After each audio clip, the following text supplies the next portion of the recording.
नमस्कार दोस्तों, पृथ्वी पर पानी कैसे आया? हमें से हर कोई इस सवाल को कभी न कभी जरूर एक बार सोचे होंगे। हर कोई व्यक्ति इस सवाल को जरूर सोचता है, लेकिन इस सवाल का जवाब बहुत व्यक्तियों को नहीं मिल पाता है।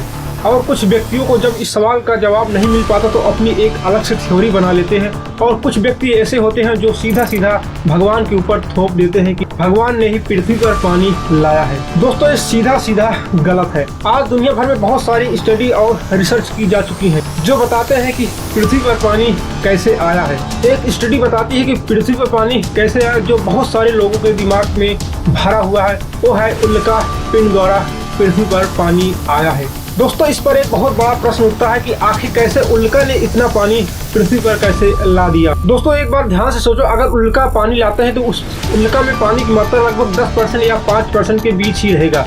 बाकी उल्का जो होता है पूरा वो मिनरल से ही बना रहता है, यानी कि जैसे सोडियम, जैसे कि हमारी यह पृथ्वी बनी है मिट्टी से।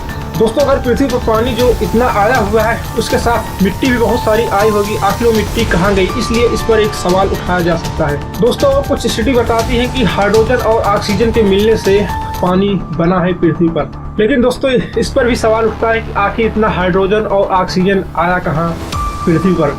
इस पर एक सवाल और बनाया जा सकता है कि आखिर अन्य ग्रह पे पानी क्यों नहीं है जबकि वहाँ पर हाइड्रोजन और ऑक्सीजन भी पाए जाते हैं। दोस्तों, अगर सीधा सीधा देखें तो पृथ्वी के लगभग 2/3 भाग पानी से ढका हुआ है। लगभग 1/3 भाग पर ही स्थल है। दोस्तों, इस एक ग्राफ को आप देख सकते हैं जिसमें बताया गया है कि पानी कितनी मात्रा में कहां पर पाए जाते हैं।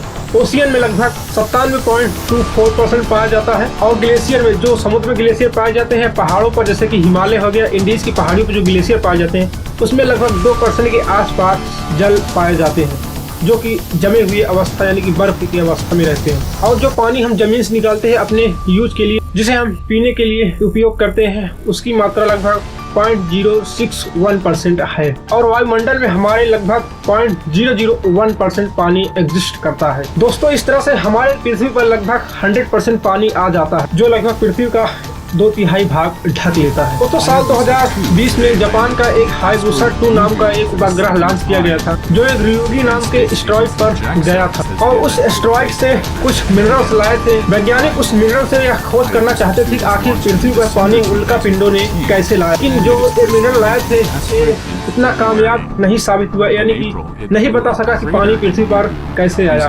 दोस्तों, इस स्टडी ने कुछ सुझाव दिए थे लेकिन ये पूरी स्टडी जो थी हाइपोथेसिस पे ही आधारित थी। लेकिन दोस्तों, पृथ्वी पर पानी कैसे आया ये भी एक बहुत बड़ा सवाल है। आइए आज के इस पूरी वीडियो में समझने की कोशिश करते हैं। Asia's growing role in the sector. Japan's Hayabusa 2 mission successfully retrieved samples from the Ryugu asteroid after spending 6 years in space and landed. दोस्तों, अगर आप हमारे चैनल पे नए हैं, चैनल को सब्सक्राइब कर ले ताकि आने वाले हमारे जितने भी वीडियो YouTube पे दी गई हैं वो आपको प्राप्त हो सके और पिछली वीडियो जो YouTube पे दी गई वो भी आपको रिकमेंड करने लगे और आपके पास पहुंचने लगे। तो चलिए शुरू करते हैं अपने इस वीडियो को। दोस्तों, पृथ्वी पर पानी कैसे आया इसको समझने से पहले हम समझेंगे आखिर पानी होता क्या है, कैसे बनता है। दोस्तों, अगर देखें तो वैज्ञानिक रूप से पानी जो है 2 अणु से मिलकर बना होता है। एक होता है हाइड्रोजन, एक होता है ऑक्सीजन। इन हाइड्रोजन और ऑक्सीजन के मेल से ही पानी बनता है, लेकिन इतना आसानी से नहीं। जब दोस्तों हाइड्रोजन के 2 अणु और ऑक्सीजन के 1 अणु आपस में मिलते हैं एक सामान्य तापमान पर तो एक दूसरे से रिएक्शन करके जल के अणु बनाते हैं। लेकिन ये जल के अणु कुछ और अवस्था में रह सकते हैं, जैसे कि गैस अवस्था में या तरल अवस्था में या तो ठोस अवस्था में रह सकते हैं। और जो 2 हाइड्रोजन होते हैं वो ऑक्सीजन से एक सिंगल बॉन्ड से जुड़े रहते हैं।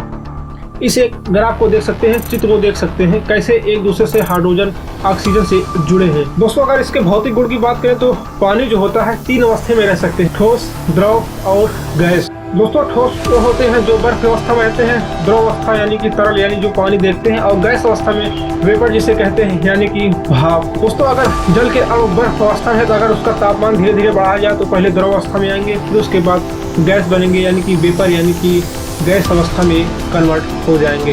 दोस्तों, ये तो रहे पानी के रासायनिक और भौतिक गुण। अब आइए दोस्तों जानने का प्रयास करते हैं आखिर पृथ्वी पर पानी कैसे आए। इसके लिए दोस्तों 4 थ्योरी दी गई है। दोस्तों, इस पहली थ्योरी की बात करें तो पहली थ्योरी बताती है कि पानी जो बना है पृथ्वी पर उसका एक मुख्य कारण है हाइड्रोजन और ऑक्सीजन। ये जो हाइड्रोजन और ऑक्सीजन की बात हो रही है दोस्तों, पहले मैंने वीडियो में बताया कि हाइड्रोजन और ऑक्सीजन इतना पृथ्वी पर कैसे आ गए। इसका एक स्रोत बताया जाता है कि ज्वालामुखी। जब ज्वालामुखी शुरू में पृथ्वी में फट रहे थे या पृथ्वी से निकल रहे थे तो उसके साथ बहुत सारी गैसें निकली थी, जैसे कि हाइड्रोजन और ऑक्सीजन भी गैस निकली थी। और लाखों करोड़ों साल की प्रक्रिया के बाद हाइड्रोजन और ऑक्सीजन आपस मिलकर जल के अणु बनाए और आसमान में बादल के रूप में रहने लगे और कुछ समय बाद बारिश कराने लगे पृथ्वी पर। इस तरह से पृथ्वी पर पानी का भंडार जमा हो गया। इस तरह दोस्तों बताया जाता है कि पृथ्वी पर पानी आया। लेकिन दोस्तों ये थ्योरी जो है इतना सटीक नहीं बैठता, यानी कि बता नहीं पाता कि आखिर पृथ्वी पर पानी इतना कैसे आ गया। दोस्तों दूसरी थ्योरी है एस्टेरॉयड थ्योरी। एस्टेरॉयड थ्योरी बताती है कि पृथ्वी और पानी जो है उल्का पिंडों द्वारा लाया गया है। दोस्तों जो उल्का पिंड है हमारे सौरमंडल से बाहर रहते थे, वहां से चल के आए और पृथ्वी से जो उल्का पिंड टकराए वहां पर पानी आ गया। दोस्तों फिर वही सवाल उठता है आखिर इतना पानी पृथ्वी पर कैसे आ गया। जैसे मैंने पहले बताया कि पृथ्वी पर पानी एस्टेरॉयड ने लाया, तो इतना एस्टेरॉयड कहाँ से आ गया और इतना पानी आया और एस्टेरॉयड कहाँ पर गया, यानी उसकी मिट्टी कहाँ गई।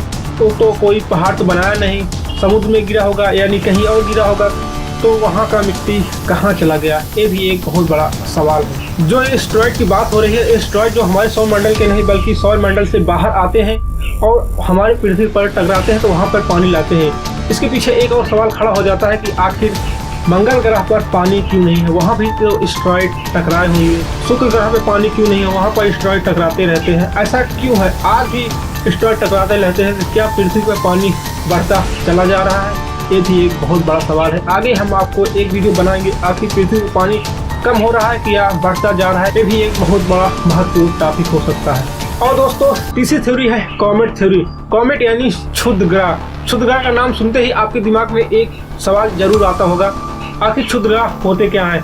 दोस्तों अगर आपको बताएं तो क्षुद्र ग्रह वो होते हैं जो हमारे सौरमंडल में घूमते रहते हैं, सूर्य के चारों ओर चक्कर लगाते रहते हैं, अपनी प्रक्रिया करते रहते हैं। इसी तरह से एक क्षुद्र ग्रह है, आप जरूर सुने होंगे, उसे कहते हैं हाईली धूमकेतु, जो 76 साल बाद दिखाई देता है।